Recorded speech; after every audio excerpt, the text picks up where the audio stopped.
Ano 134 a.C., Lusitanos, Viriato.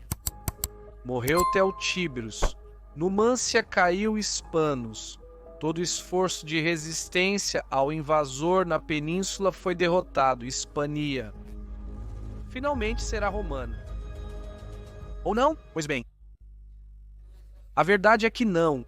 Ainda há muitas campanhas a serem preparadas, muitas batalhas a serem travadas, milhares, dezenas de milhares de cadáveres cobrirão os campos, e o sangue regará cada canto desta terra antes que os povos hispânicos sejam finalmente submetidos ao poder de Roma. Infelizmente, desde a queda de Numância até a Guerra de Sertório, tudo está muito mal documentado por dois motivos. Appiano, que vocês já sabem que é o historiador que uso para me documentar, reduz consideravelmente este período a apenas 2 páginas, cobrindo com elas meio século de história. Por outro lado, não podemos considerar os escritos de Tito Livio sobre esta época, pois esses volumes se perderam com o passar dos anos. Então, como já aconteceu mais de uma vez, tentarei criar uma narrativa coesa, organizada e verossímil. Vamos lá! Depois da queda de Numância, Roma ampliou a Hispânia para o interior e mandou 10 senadores para organizar os territórios recentemente conquistados. Durante os anos seguintes, sabe-se que houve algumas batalhas e campanhas na península, pois alguns pretores ou cônsules desses anos voltavam da Hispânia e celebravam um triunfo, para o que era necessário ter acabado com pelo menos 5.000 inimigos. A falta de dados nos dá um respiro no ano 121 a.C. As Baleares não haviam recebido quase nenhuma atenção de Roma, por isso estas ilhas foram se enchendo de malfeitores, bandidos e, o mais importante, de piratas. Esses homens geralmente não eram nativos, mas vinham de outras terras como a Sardenha e o sul da Gália, algo parecido com o que acontecia no Caribe, mais de 1.500 anos depois. Essa pirataria afetava o comércio e impedia a livre circulação de pessoas dentro da República, então era necessário eliminar esses piratas. Para a tarefa, o cônsul Quinto Cecílio Metelo preparou uma frota e rumou para as ilhas.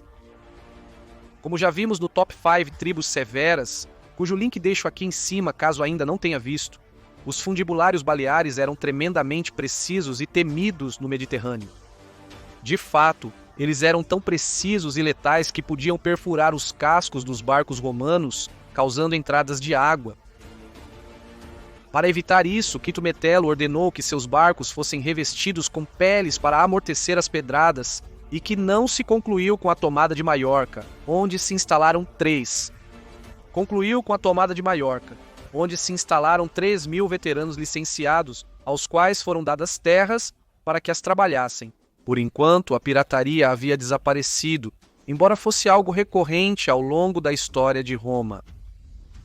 Em 1914 a.C., vários bandos de salteadores lusitanos reapareceram ameaçando a paz na Espanha ulterior. Eram bandos independentes, por isso não representavam um grave perigo. Caio Mário, com o cargo de proprietário, foi o encarregado de acabar com esses bandos. Sim, o próprio Caio Mário, o reformador das legiões romanas. Se o nome não lhe é familiar, deixo aqui em cima o link para o vídeo em que saio um pouco da Hispania para poder dar contexto ao que está por vir.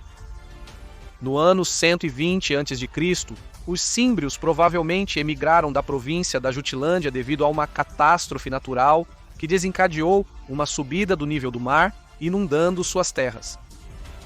Podiam ser celtas, germânicos ou até mesmo uma mistura de ambos. Emigraram para o sul, unindo-se aos teutões do caminho e juntos, no dia 6 de outubro do ano 106 a.C., esmagaram 2 exércitos consulares na Batalha de Aráusio, próximo ao Ródano. Por acasos da vida, um dos sobreviventes da batalha foi Quinto Sertório, a quem conheceremos muito profundamente mais adiante. A coalizão de símbrios e teutões poderia ter invadido a Itália, mas se separaram, dando tempo a Caio Mário, eleito por 5 anos seguidos, para preparar as legiões e derrotar o invasor. Nós seguiremos os símbrios, que cruzaram os Pirineus e se dedicaram a saquear os povoados e arrasar os campos. Não atacaram nenhuma cidade murada, pois careciam da preparação necessária. Devastaram a metade norte da Hispania exterior, mas cometeram um erro, invadiram a Celtiberia.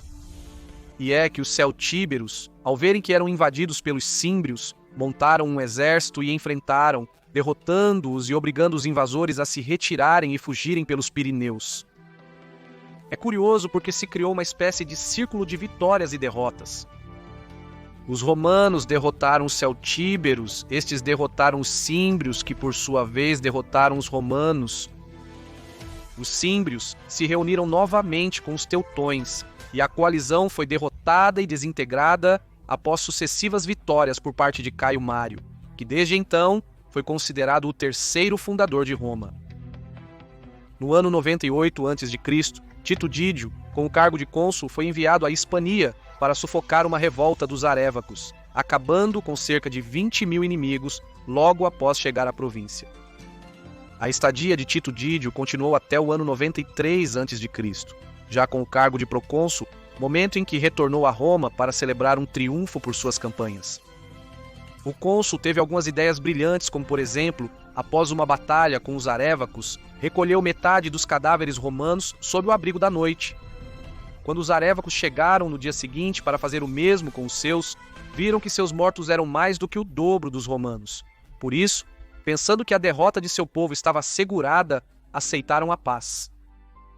Embora o cônsul em alguns momentos tenha chegado a ser tão severo quanto Galba ou Craso, devastando tudo em seu caminho, por exemplo, quando tomou a cidade de Termes, simplesmente obrigou seus habitantes a viverem em uma planície sem muralhas, enquanto um exemplo de sua personalidade sanguinária chega com a cidade de Colenda. Quando tomou a cidade após 9 meses de cerco, vendeu todos os seus habitantes como escravos, incluindo as crianças.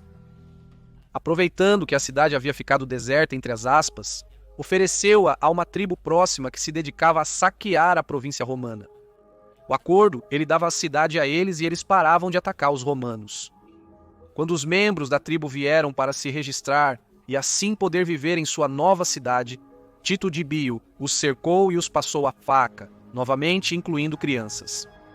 A revolta foi sufocada e Tito Díbio voltou a Roma para celebrar uma vitória. Por sua vez, no ano 96 a.C., Públio Licínio Craso foi enviado com o cargo de procônsul para a Hispania Ulterior, onde lutou contra novos levantamentos lusitanos que buscavam se libertar do poder romano, mas novamente eram bandos independentes. No ano 93 a.C., pouco depois da partida de Tito Dídio, Caio Valério Flaco foi enviado com o cargo de procônsul para a Hispania Ulterior para sufocar uma nova revolta celtíbera. Lá ele matou mais de 20.000 celtíberos e com isso deu início a um novo período de paz na península, até a aparição em cena de um homem brilhante e carismático, de um homem caolho, querido pelas tribos da Ibéria. Seu nome, Quinto Sertório. Aqui termina este capítulo da história da Hispânia. Espero que você tenha gostado e não hesite em deixar nos comentários qualquer dúvida que tenha ficado pendente ou alguma ideia que você acredita que possa ajudar a melhorar a qualidade dos vídeos. Também não hesite em dar um like se você gostou e em se inscrever se quiser ver como nossa história continua.